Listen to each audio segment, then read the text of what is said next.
Mario Puzo's The Godfather, one of the best-selling books of all time with more than 10 million copies in print. A book about a particular segment of our society, so unique and accurate in characterization that its impact has been felt over and over again throughout the world.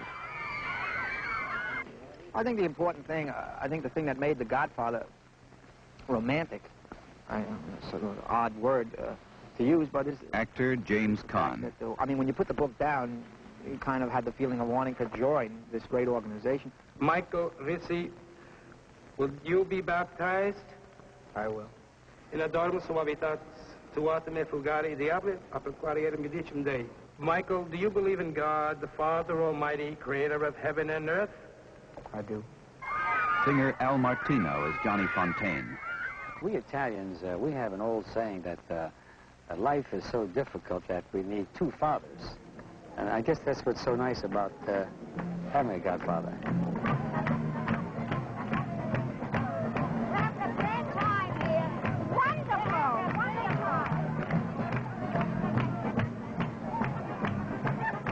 How do you go about making a motion picture based upon a literary achievement of such wide acclaim?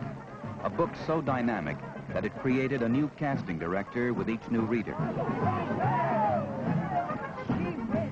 That seemingly desirous and impossible task fell to Oscar-winning writer-director Francis Ford Coppola. Every member of the Corleone family was thoroughly researched, tested, and selected from every available source of the entertainment industry. The role of Michael, the Don's youngest son, went to Al Pacino.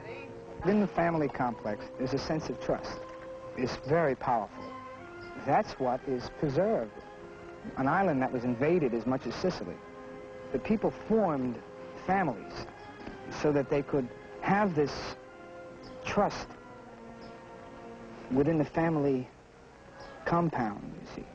If you had this sense of loyalty, you could combat the invaders. She's been with a winner. Singer Morgana King as Mama Corleone. He's always been on top of the situation, and they have this large family of children that they love very deeply. She's very, very involved with his life, but she doesn't involve his life into the family picture. That's outside. It always remains outside. Hey, what are you going to do? Nice college boy, huh? They want to get mixed up in the family business? Huh? Now you want to gun down a police captain, why, because he slapped you in the face a little bit? Huh? What do you think, this is the Army where you shoot them a mile away? You got to get up close like this, and bing, you blow their brains all over your nice Ivy League suit. Come here. Mwah! You're taking this very personal. Tom, this is business, and this man is taking it very, very personal. To visually create the realism of the book, 90% of the picture was shot on locations in and around New York City, including a secluded side street on Staten Island, which represented the Corleone family compound.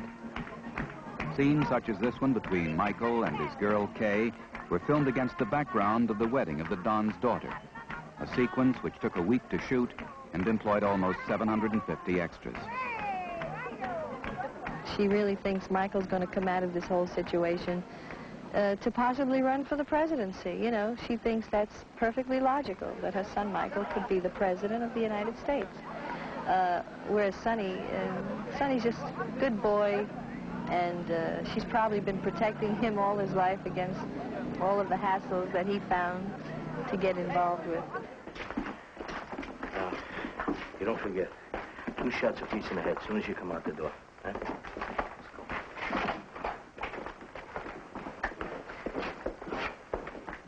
How long do you think it'll be before I can come back? At least a year, man. Listen, I'll square with Mom, you know, you're not seeing her before you leave, and I'll get a message to that girlfriend when I think the time is right.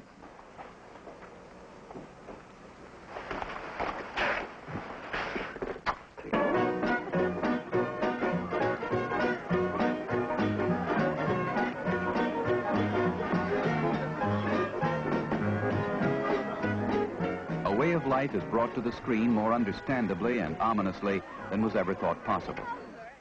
Barzini's dead. Today I settle all family business, so don't tell me you're innocent, Carl. Admit what you did. Come on. Don't be afraid, Carl. Come on, you think I make my sister a widow?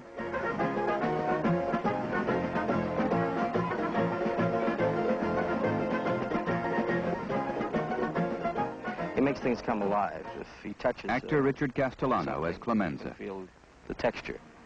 If he tastes wine or anisette, you can almost taste it yourself. He plays a guy who's 65 years old, who ages 10 years in it. It's amazing. He comes in the morning, he looks great, you know. He's healthy and young-looking. He puts on that makeup, and for the rest of the day, he's sort of, you know, this old guy. I watch his scenes because he brings a dimension to this Don that is so beautiful. I love watching him. I love the character that he becomes. That man from the other side of the world who is very family-orientated and family-minded, and everything he does is for his family, and that's the way he extends himself to his friends. And I don't know, Marlon has that deep warmth. He really has that marvelous eye of an actor. This morning, the Don died in the scene, and it was heartbreaking to see this old man die. It just, you know, I didn't want to see that image go away, you know. It hurt. It really hurt to think that Don Corleone was dead.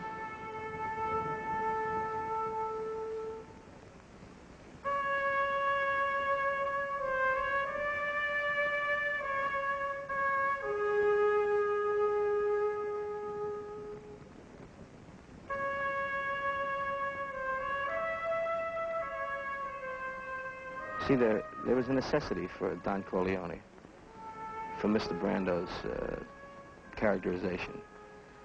There's a necessity for the syndicate. For if there were no necessity, it wouldn't exist.